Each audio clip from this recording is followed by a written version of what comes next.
Well, what's going on YouTube? I know it's been a little bit since I posted a video, so I'm gonna show you guys a little update of what I'm doing. We're doing some ripping on a field that I purchased this year.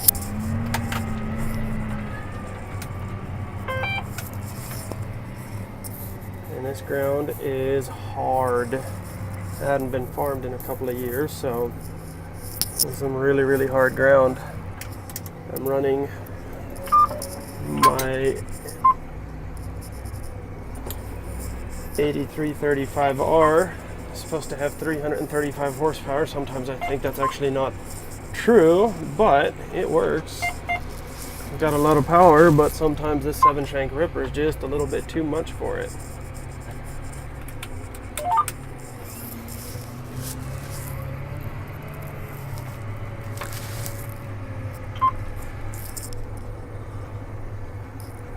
Getting lined up.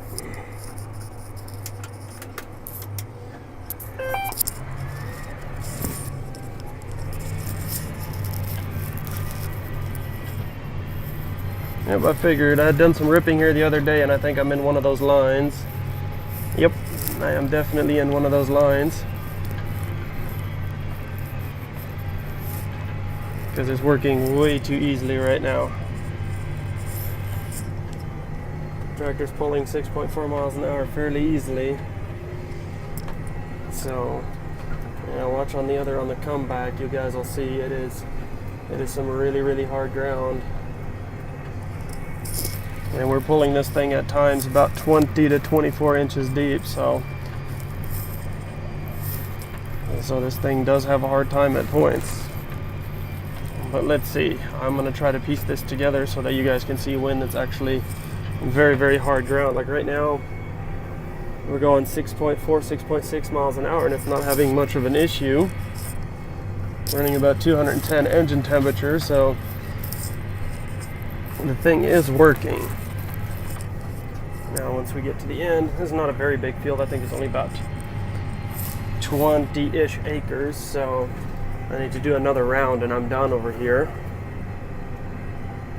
But as you guys can see, this is not the Midwest, that's for sure. We have red, sandy, a little bit of loam out here, but definitely not the Midwest with their black, beautiful soils, so we have to make do with what we have.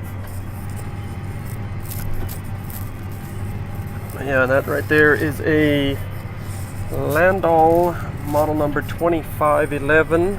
I got the 7-shank version, and I got the resetting shanks because I have some areas that have rocks in them, and some of these fields used to be flood irrigated, and now they're pivot irrigated, and they still have the risers and all those cement pipes underground. And if I didn't have those reset shanks on there, I would have sheared and possibly broken and bent a lot of my tools already. That's why I opted to go with the reset shanks right there.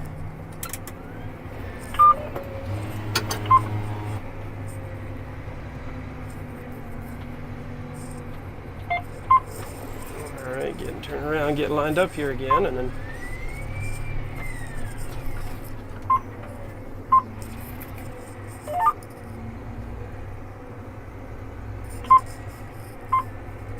I'm actually a little bit picky with how I line these things up right now because my furrows, and this is another one of those flood irrigated places. I'll show you guys as soon as we get started on this in the spring how that works. If you go back in one of my videos, you can actually see how that works, but I'll try to walk you guys through the process of how this really works. This is very cool, but where my rippers are spaced at 30 inches, I'm going to try to put my bed, I should say my row, about 2 to 3 inches offset to where those rippers are.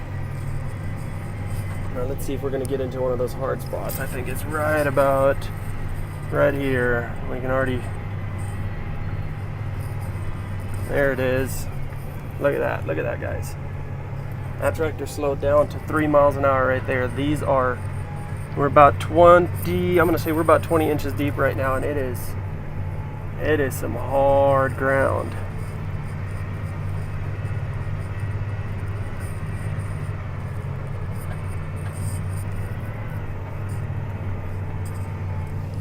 check it out. We're back and forth between 3 and 5, but yeah, there we go. We passed it just barely, but yeah, this is what I'm up to. I'm gonna try to keep you guys informed if I do get any subscribers, or I should say when I do get subscribers, you guys can actually come along. This isn't the Midwest. This is something, well, shoot, we grow cotton out here, so it's not going to be corn or soybeans. Well, I say no corn or soybeans. We're going to have a little bit of corn. But yeah, if you guys are interested, hit the subscribe button, follow us along, and I'm going to take you on a season-long adventure of farming somewhere other than the Midwest. So you guys have fun. Just a little update, and I'm going to try to get posting on a couple more videos. Let's see if I can do about one a week. Anyways, enough rambling.